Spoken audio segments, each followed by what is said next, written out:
Operations of all three terminals at the Colombo port halted. Trade unions say discussions should be held about the East Container Terminal with the President. Former MP Premalal Jayasekara sentenced to death by Ratnapura High Court. Former CID Shani Abesekara arrested. Strict action if Negombo Prison's chief who assisted the underworld is not produced in court. Attorney General warns IGP.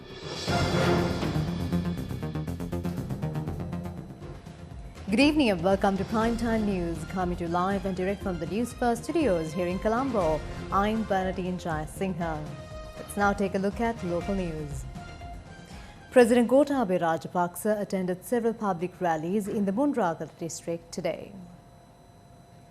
The first public meeting was held at the National Schools ground in Thanamalwila. Shashindra Rajapaksa, candidate of the Sri Lanka Podujana Peramuna from the Munragala district, organised the event. The head of state was welcomed by the principal and the students of the school. President Rajapaksa instructed the army commander to provide solutions to issues including the drinking water issue.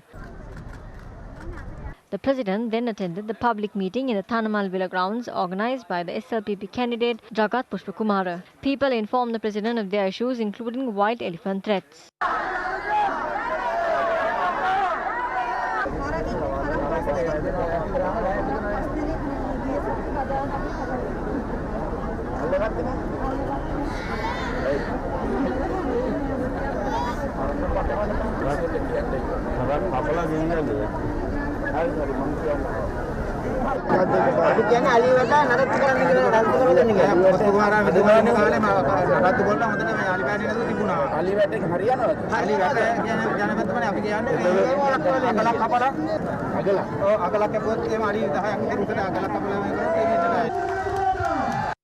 The head of state then attended a public meeting which was held at the grounds close to the Bodhi Rajarama Viharaya in Athaliwava, Vallavaya.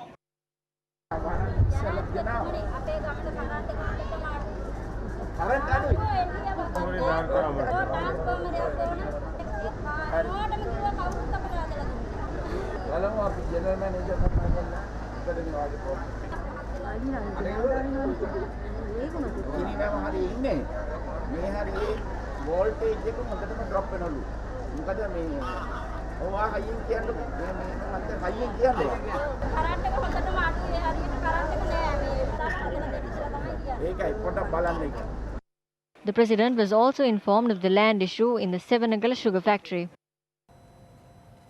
All activities of the Colombo port were halted this afternoon. The suspension came amidst a protest by trade unions demanding that the East Container Terminal at the Colombo port be brought under the purview of the Sri Lanka Ports Authority instead of being given to India. The Port Joint Collective Union had staged an indefinite Satyagraha campaign demanding that the East Container Terminal be brought under the purview of the Sri Lanka Ports Authority instead of being sold off to India. Trade unions marched from the port's main entrance towards the Leiden Bastion Gate to support the port employees who were engaged in the Satyagraha campaign.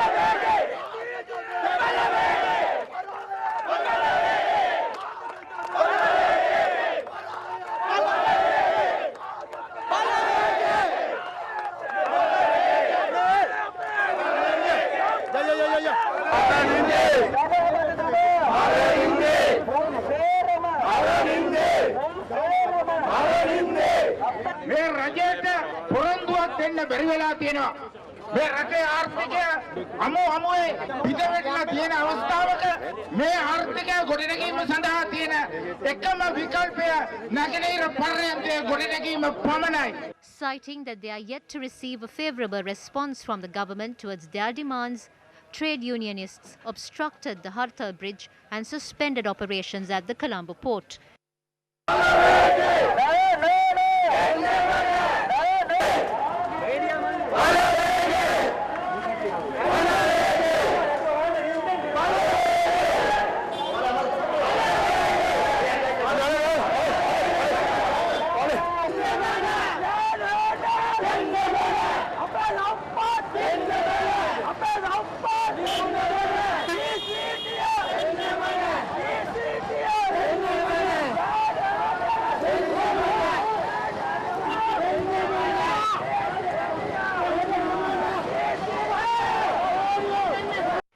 police presence was observed in the area at that time.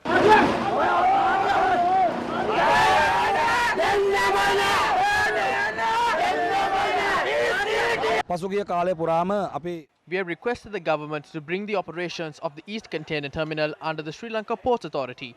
The government has not responded to this yet. Therefore, we decided to obtain a solution from this today. We closed off the Hartal Bridge at the port and obstructed operations. There are 2 private terminals and 1 state-owned terminal at this port. The activities of these terminals have been suspended.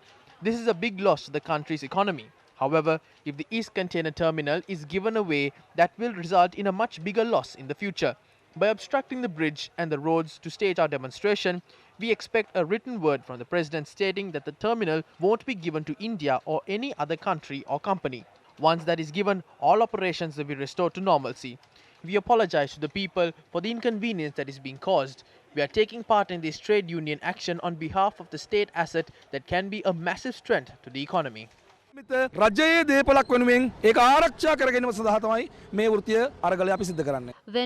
Pahiyangala Anandasagara Thero also arrived at the scene of the demonstration.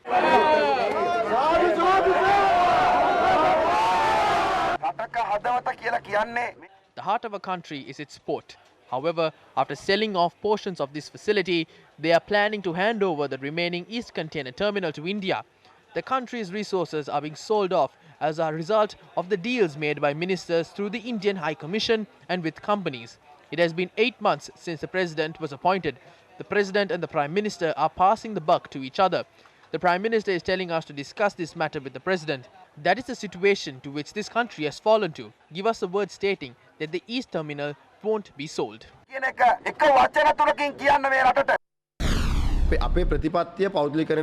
Our policy is that we are against privatization, but certain trade unions were with the United National Party when the Hambantota port was being sold.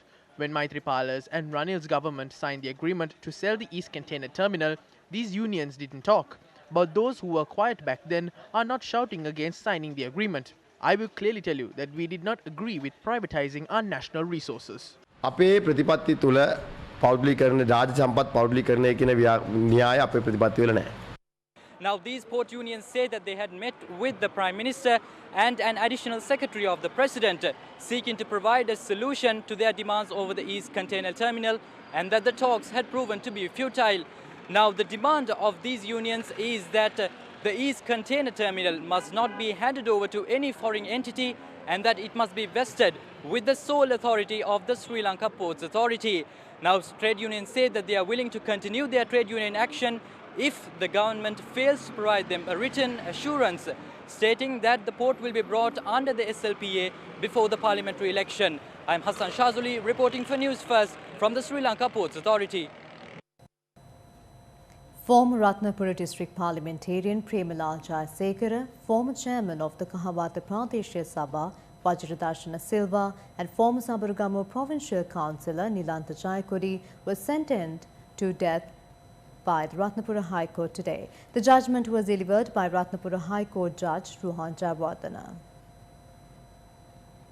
The trio was sentenced to death after they were found guilty of multiple indictments, including causing damage to an election rally in Kahawata during the run-up to the 2015 presidential election and shooting an individual dead.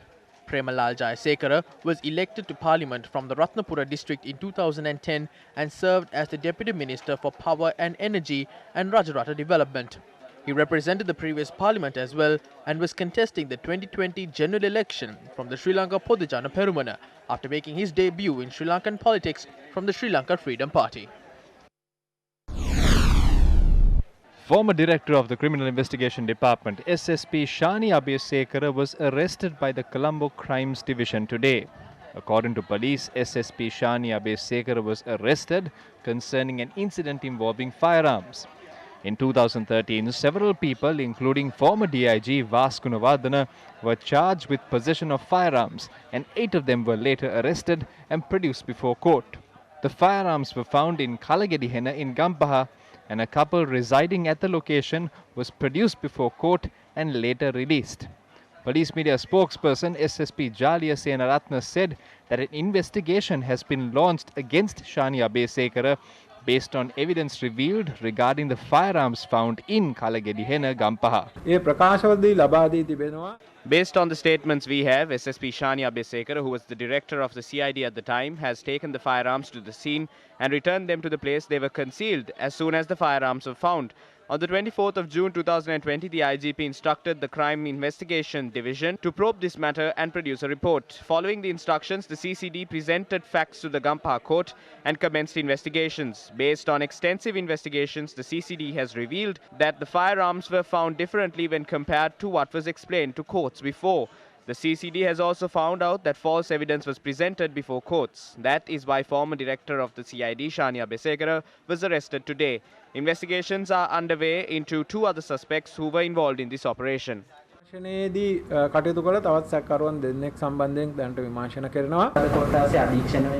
Colombo Crimes Division comes under the senior DIG in charge of the Western Province. It was Shani Abesekara who overlooked the investigation against the current Western Province senior DIG. So is arresting Shani Abesekara at this time a part of police politics? There is politics within the police. Police and politics are 2 different things. I very clearly said that a special team has been appointed to investigate this under the instructions of the IGP. This investigation team is attached to the Colombo Crime Division. These investigations are carried out concerning certain allegations leveled against these people. These investigations are not influenced by external factors.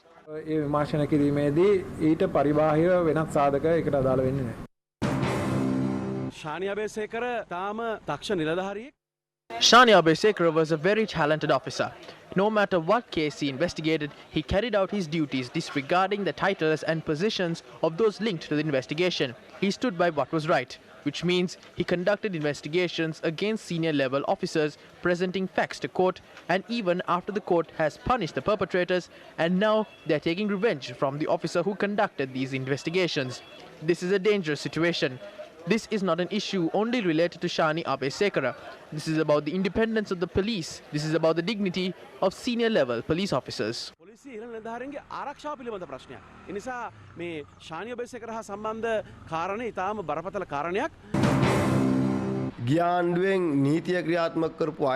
This issue is about if the previous government implemented the law or sabotaged it.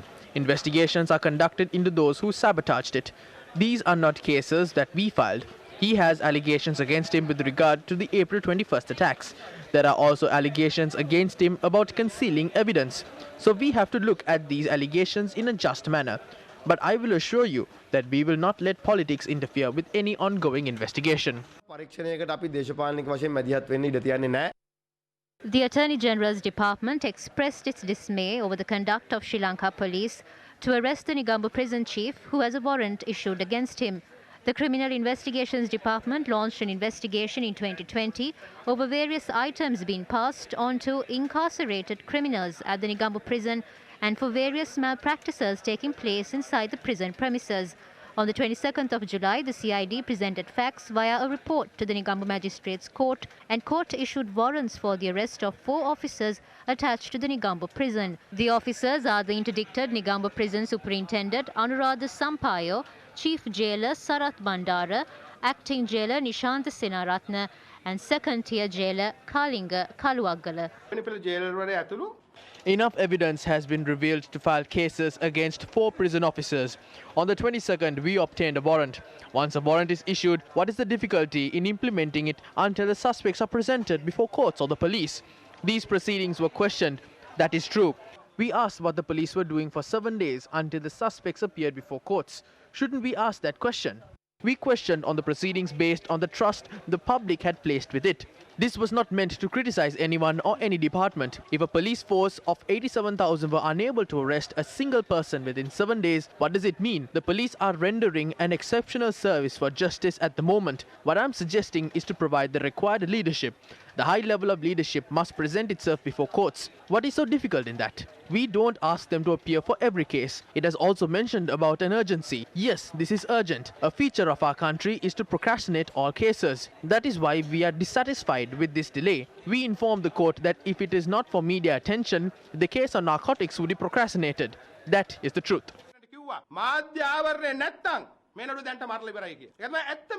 Views were also expressed about Negombo Prison Superintendent Anuradha Sampaio. The officer named Sampaio is not appearing before courts. Instead, he sends around 15 presidents' councils to court. Who gave him that power? It is the system. So shouldn't we put an end to that system? It has to be stopped immediately. That is why we requested the IGP to inform court of a course of action taken in this regard. Just like Markandre Madush and KP, these people are also epidemics in this country. I must especially talk about Sampaio. After the warrants were issued, he arrived at the Hulsdorf Magistrates Court on the 24th and signed an affidavit. How can he do that? Don't you think there is an issue in this system? It has been 10 days today. Where is Sampaio? Has he vanished into thin air? Don't we have a single clue about his whereabouts? The system that hides these criminals are way more dangerous than the criminals themselves. If a report is not presented following an extensive investigation, I request you once again to present before court and explain why this individual cannot be located. We are maintained by the public money and we are accountable to them. So if anyone is not adhering to this, be it the IGP or anyone else, we will call them before courts and question them. They have to either capture Sampaio or explain why they cannot do it. It was also explained how the law can be enforced if a warrant holder is in hiding. If a warrant holder is in hiding or has fled, the court can suspend his assets. We will implement the law against these people. You will soon see that result.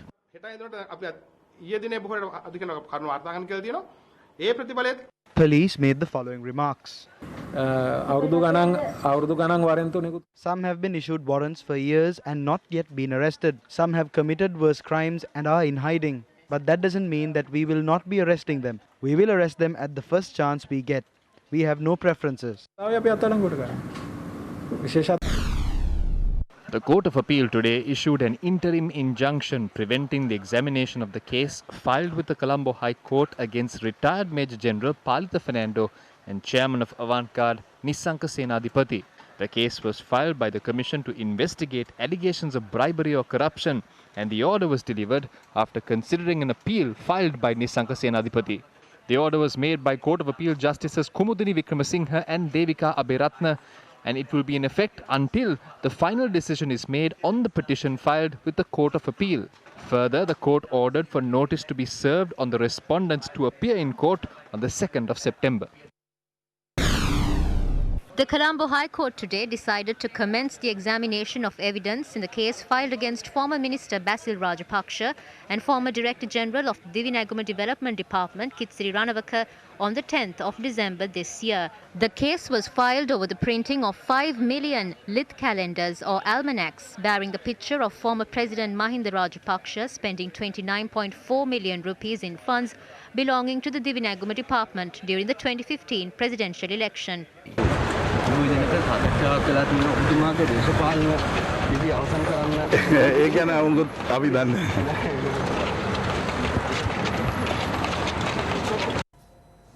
Former President Maithripala Sirisena attended the Saturday program aired on our sister channel Sirasa TV last night.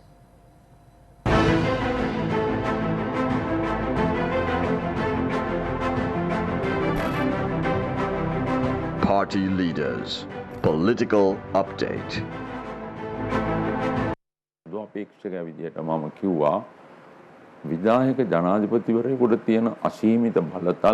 As the common candidate, I told that I will remove the unlimited powers to an executive president. From the 19th Amendment, I handed over the unlimited power the president had to the parliament, including the prime minister. Then I transferred power to independent commissions. However, one negative thing that happened was the power appointed to independent commissions went to the speaker. According to me, one main weakness of the 19th Amendment was that 3 individuals were appointed with constitutional powers to rule the country. They are the President, Prime Minister and Speaker. What I'm saying is that no leader in the country has reduced his powers after coming into power. There is also no one who came into power through democracy. Once the independent commissions are established, it's mentioned in the 19th Amendment as to how the laws and regulations of the commissions within its legal framework should be passed. They didn't do it intentionally. I personally believe that it is something that should be done by the Speaker. However, due to this, the Speaker was given the power. So the former Speaker summoned judges, commissions, the IGP the Attorney General and many more officials. After summoning them, he holds discussions with them. The Speaker has responsibilities only in the Parliament. He cannot engage in any other activity. After the 19th Amendment, a situation like this was created. The former president also expressed his views about the problems the government of good governance faced. During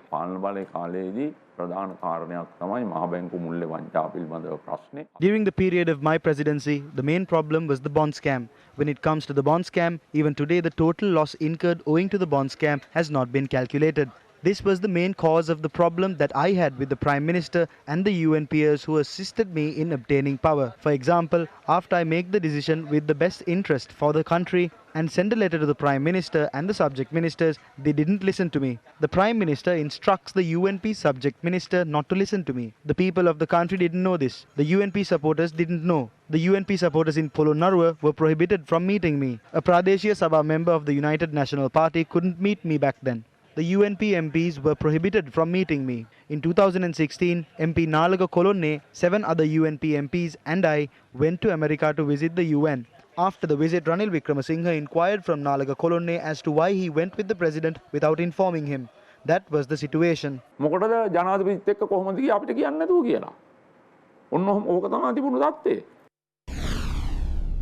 A public rally of the Samagijana Balaveke was held in Casper yesterday under the auspices of its party leader Sajit Premadasa.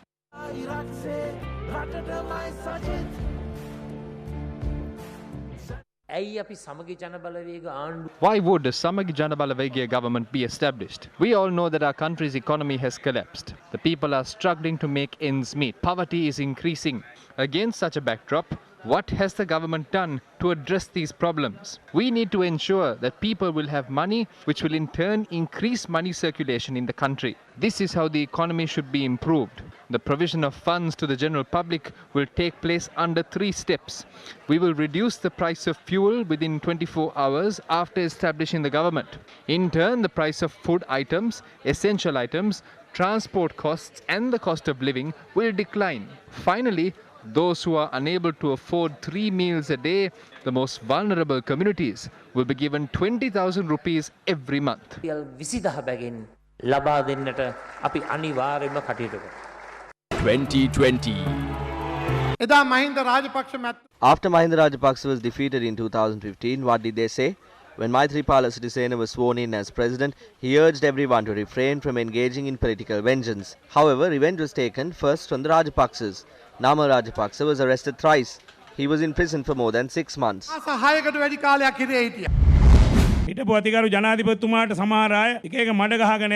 Some factions are slinging mud at the former president. Some think they can secure a 2/3 majority. However, we clearly state a strong government cannot be established without the support of the SLFP.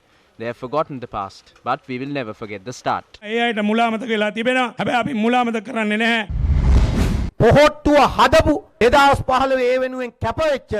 We sacrificed so much back in 2015 to form the SLPP. We urge you to vote for the 4 of us who share the same views and policies. He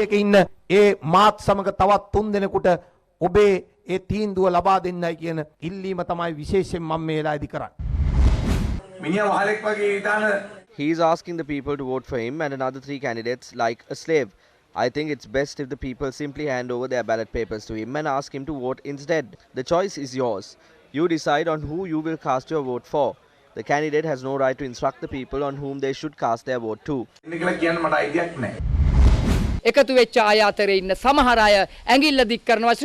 Some are pointing fingers at the SLFP. Are they pointing fingers out of fear? If there is a division among factions that have joined forces, the public should decide on who should be elected to parliament.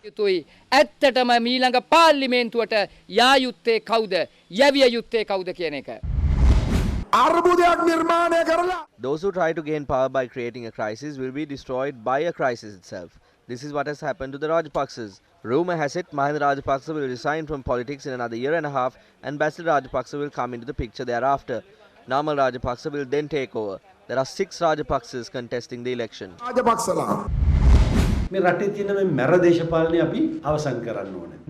We must put an end to the violent political culture in the country. The era where people were threatened to obtain votes is now over. You should not vote for such candidates either. Gotabaya Rajapaksa wants a change. We must elect candidates who will respect the voters.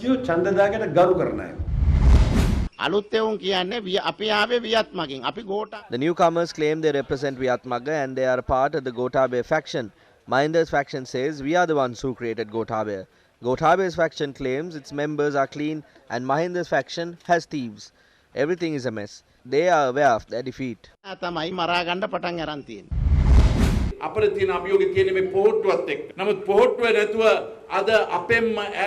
The only challenge in the upcoming election is the SLPP. The faction that broke away from us thinks they can challenge us. But what has happened to those who tried to question this clean political party?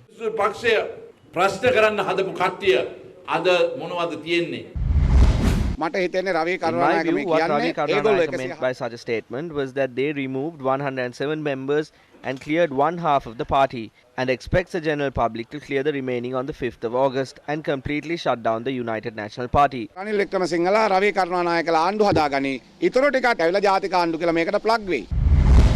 The general election will take place in a few more days. If the UNP is taking disciplinary action against its members at a time like this, it is clear that they have done this upon the request of the ruling party. Securing a two-thirds majority is a major concern for the ruling party. Over the past 26 years, all of us witnessed how we were obstructed. This is a setup by the government.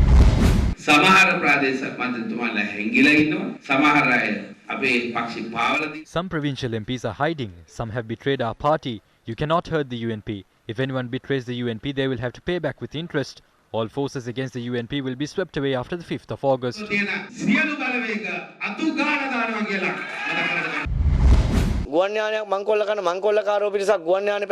Similar to a group hijacking a plane, the UNP has been hijacked at present. UNPers such as Ranil Wickramasinghe and Akila Biraj Karyawasam have been held hostage. Do not vote for anyone who had underhand deals with the Rajapaksas.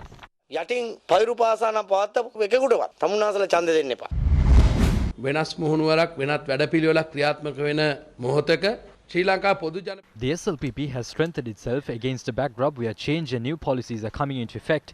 The UNP has divided into two and both factions are fighting with each other.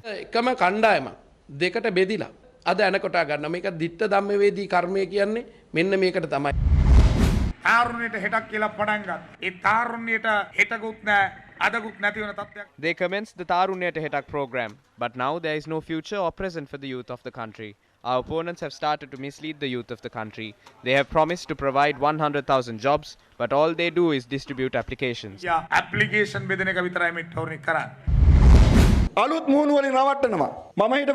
trying to fool the public with new faces. Back then, Nipuna's father was unable to pay a water bill amounting to 19,000 rupees, but today they are millionaires. Before accepting the application forms, ask Nipuna how did he become a millionaire overnight.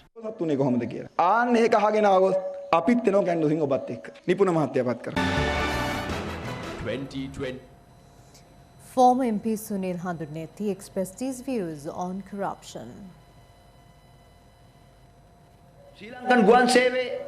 Former Chief Executive Officer of Sri Lankan Airlines Suren Ratwatta was paid a monthly salary amounting to 3.2 million rupees. He received housing benefits and vehicle facilities. He leaves to Australia on Friday nights and returns to the island on Monday morning. This is how they carried out their duties. When the former Chief General Manager of People's Bank Vasantha Kumar retired, he took the arrears of suspended salary increments. It was a staggering 35 million rupees.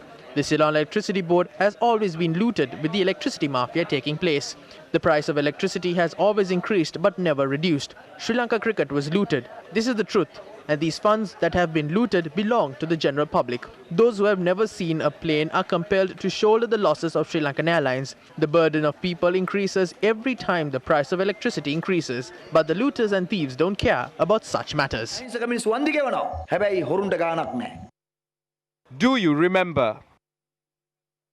Foreign debt often figures heavily among social circles and within the political sphere. The path successive governments have steered our nation towards is exemplified through the mounds of debt that have been amassed over time. The debt burden of Sri Lanka is upwards of 14 trillion rupees. While the burden of mounting debt weighed down on the populace of Sri Lanka, the actions of those appointed to alleviate the burden and formulate strategies to improve the livelihood of the masses only acted to worsen the adversity of the people. Tonight, we recall a handful of such instances. In 2007, more than a decade ago, a project was implemented to import dairy cows from Australia in order to uplift the economic status of Sri Lankan dairy farmers and to increase dairy production in the country. The project, which was implemented through the ministry of which Basil Rajapaksa was the subject minister, imported 1,500 dairy cows between 2012 and 2013. However, the high expectations of the dairy farmers were short-lived, as a majority of the imported dairy cows either died, fell ill, or did not produce a favourable yield. The distress of the farmers only continued to worsen thereafter. The Good Governance government, which rose to power in 2015, followed in the footsteps of its predecessor and imported 2,495 dairy cows as part of the second phase of a project which had already gone belly up. And again in 2017, the Good Governance government imported 1,994 more dairy cows. By the latest importation, the cost of the total project stood at a whopping 7.9 billion rupees. P. Harrison oversaw the project to import the dairy cows during the tenure of the Good Governance government. The former ministry secretary had to sign off on an installment a day before entering retirement as well. Incidentally, she was also the wife of the secretary to the president at the time. Another white elephant that squandered the taxpayers' hard-earned money was the building in Rajagiriya, acquired to house the Ministry of Agriculture. The government at the time managed to acquire the Govijana Mandira in Rajamalwatta, Battaramulla under the purview of the parliament and subsequently acquired a private establishment in Rajagiriya on rent. Former Prime Minister Ranil Wickremesinghe had presented the cabinet paper in this regard with the approval of the then Minister of Agriculture, Duminda Disanayaka. Mahinda Amravira and P. Harrison also took over the reins of the ministry later on. The monthly rent on the building for the first 3 years was an eye-watering 21 million rupees. Therefore, the total paid in rent for the first 3 years was a mammoth 756 million rupees. Subsequent to the fulfillment of the first 3 years, an additional interest of 15% was agreed to be paid on a monthly basis, hiking the monthly rent to 24.5 million rupees. Thus, 579.6 million rupees were paid in rent for more than 2 years. Even after such a massive investment, the building remained unutilized for a certain period of time, as office furnishing was also imported. The controversial tab computer deal is yet another instance where allegations of corruption were levelled against the former government. The Minister of Education at the time, Akila Viraj Karyavasam, drew flack over a proposed project to provide tab computers to A-level students and teachers. 5 billion rupees was also allocated from the appropriation bill in 2017 to implement this relevant project. Later, a memorandum was submitted to the cabinet in an attempt to increase it to 6.78 billion rupees. Even at a cost of nearly 7 billion rupees of public money, those in charge of the project had attempted to acquire tab computers with outdated technology. Shouldn't comprehensive probes be launched into such scandals that attempted to squander public money? Shouldn't justice be meted out to those responsible? It is understandable for certain politicians to feel disheartened by these revelations, being reminded to the people yet again. But the money that was misspent and misused belongs to the masses of the country. We will continue to reveal such corrupt activities with the people's betterment at heart. Think, rethink, and think again. Newsfirst correspondent in Ampara, Achal Upendra, was able to capture rare footage of a herd of elephants. This is the Valatapitiya Vava, situated above the Buddhangala sanctuary. The sunset is visible to anyone who visits the lake.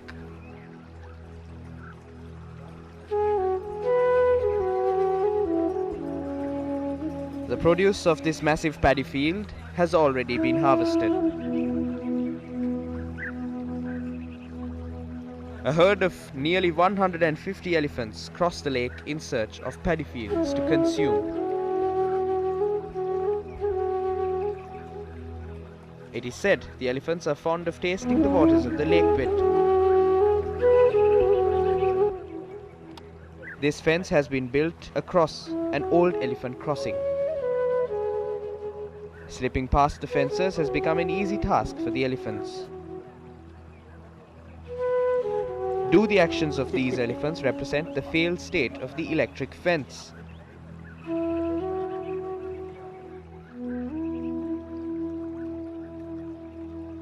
The next herd also manages to cross the fence.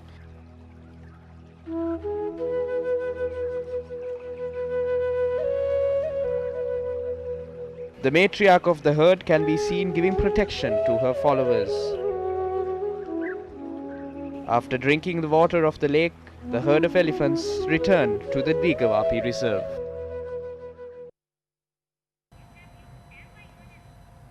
With that, we wrap up Primetime News. I'm Bandin Jai Singha, and the interpreter for tonight is Taraka. Good night. Take care.